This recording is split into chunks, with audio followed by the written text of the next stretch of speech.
We watched The Ugly Stepsister. Elvira battles against a gorgeous stepsister in a realm where beauty reigns supreme.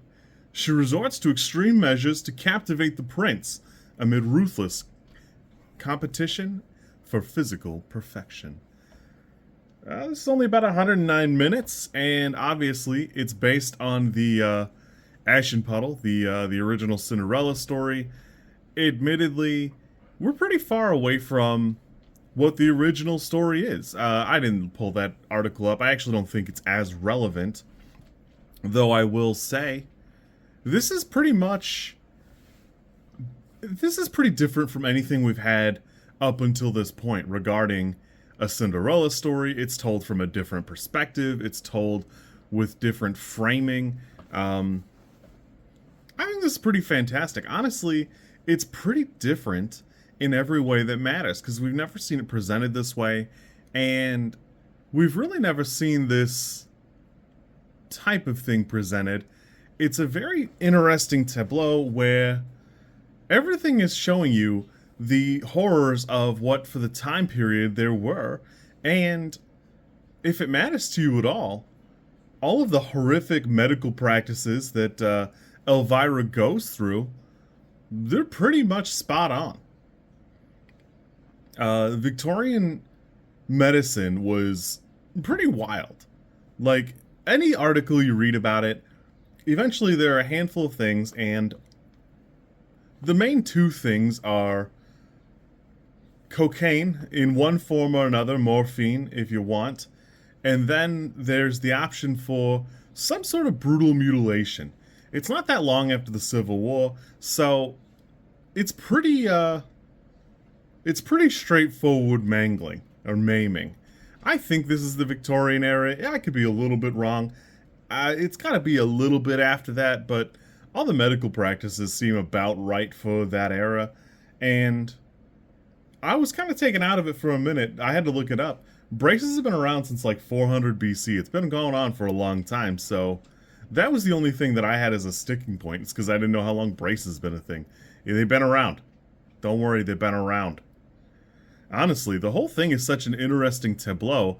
Lea Myren plays such a fantastic character because in real life, she's a pretty girl. She's very pretty, and that's excellent.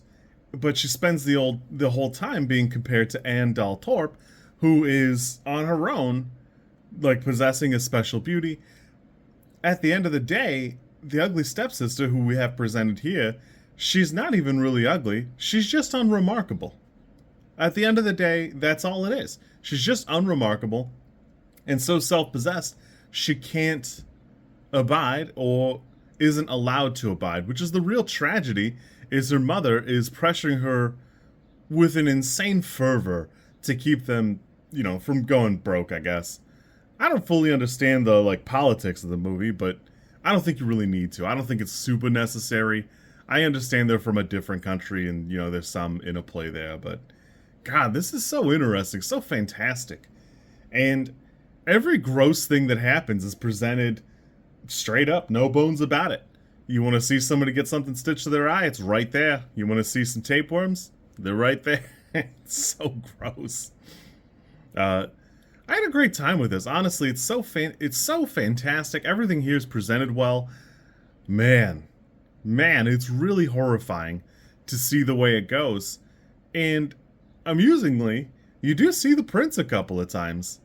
And if ever there was somebody unworthy, if ever there was someone who's just straight up not worthy, it's the prince. It's the prince. You see him super early in the film. He doesn't improve. I'm gambling that the poems are not his. And, the finishing school is also pretty terrible. I had a great time with this. It's very terrifying and, honestly pretty great. I did watch it subtitled if it matters to you at all. There is an option for dubbed. Reading is not that hard. I think you'll be fine, but, it is what it is. It is Norwegian. The original text is Den Stygge Stesøsteren, which must be the ugly stepsister or something. I don't really know. I had a great time. Honestly, as a directorial and writing debut, Emilie Blichfeldt, I think this is fantastic. This is so great because there's no shot that many other directorial debuts are anywhere near like this. It's that good. So I had a great time with this. I honestly would recommend this. This for me is an 8. I can see a 9. I'm not really their target audience here, so there is that element of it. But for me, it's an 8. I think this is great. I'm going to be surprised if I don't see a little bit more 9s out of it. But I had a great time with it. It's pretty awesome. You kids be good. I'll catch you soon.